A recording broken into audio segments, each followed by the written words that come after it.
My father was very keen that I should go to Oxford or Cambridge. He himself had gone to the University College Oxford, so he thought I should apply there because I would have a greater chance of getting in. At that time, University College had no fellow in mathematics, which was another reason he wanted me to do chemistry. I could try for a scholarship in natural science rather than in mathematics. The rest of the family went to India for the year, but I had to stay behind to do A levels and university entrance exams. I stayed with the family of Dr. John Humphrey, a colleague of my father's at the National Institute for Medical Research, at their house in Mill Hill. The house had a basement that contained steam engines and other models made by John Humphrey's father, and I spent much of my time there. In the summer holidays, I went to India to join the rest of the family who were living in a house in Lucknow rented from a former chief minister of the Indian state of Uttar Pradesh who had been disgraced for corruption. My father refused to eat Indian food during his time there, so he tried a ex-British Indian army cook and bearer to prepare and serve English food. I would have preferred something more exciting. We went to Kashmir and rented a houseboat on the lake in Srinagar.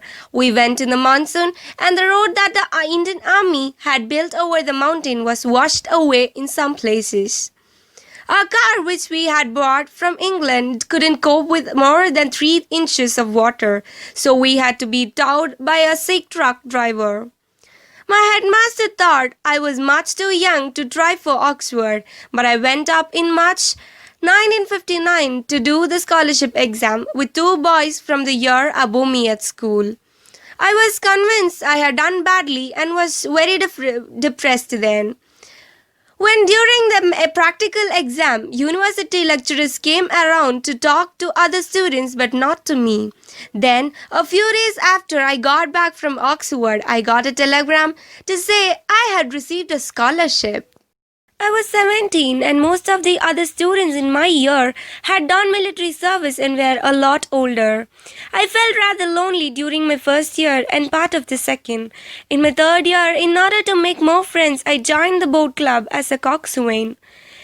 My coxing career was fairly distressing though, because the river at Oxford is too narrow to race side by side, but they have bumping races in which the 8 lines up one behind another, with each cock holding a starting line to keep his boat the right distance behind the boat ahead. In my first race, I let go of the starting line when the starting gun fired, but it caught in the latter lines with the result that our boat went off. Of course, and we are disqualified.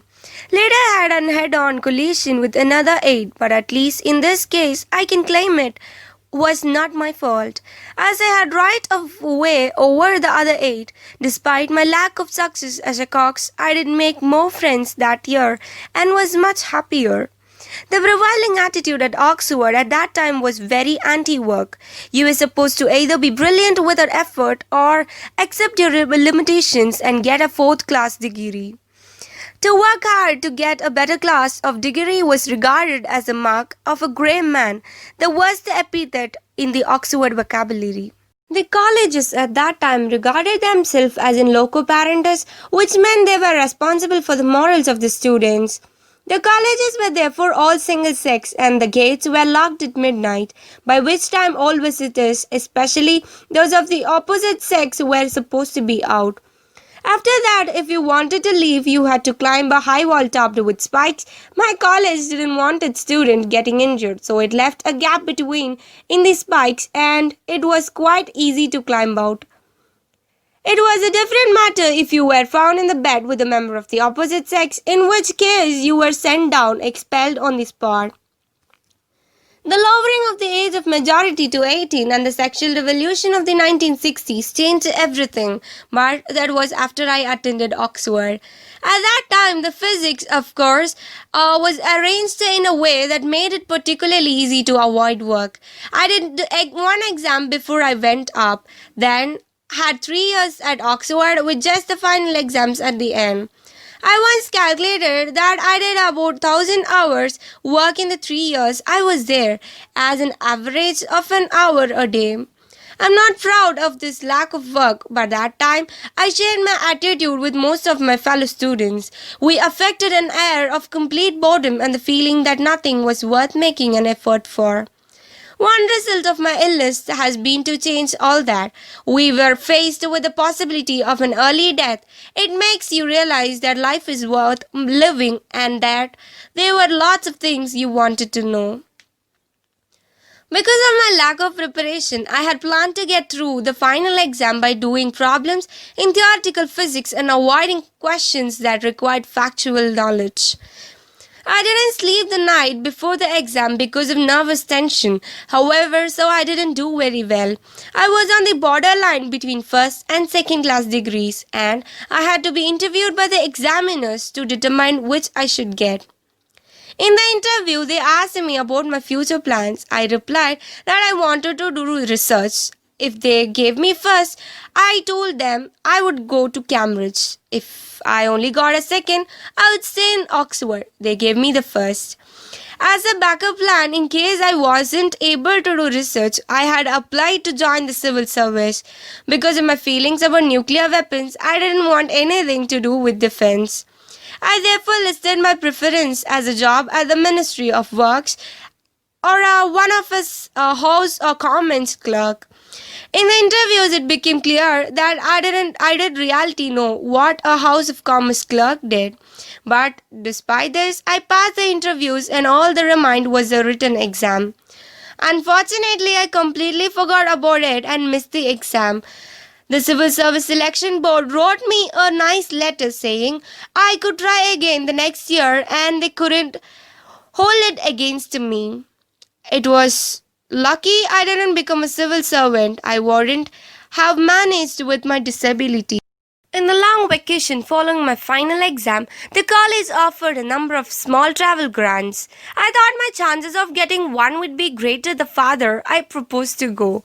So I said I wanted to go to Iran. I set out with a fellow student, John Elder, who had been before and who knew the language Farsi. We traveled by the train to Istanbul and then to Erzurum in eastern Turkey near Mount Ararat.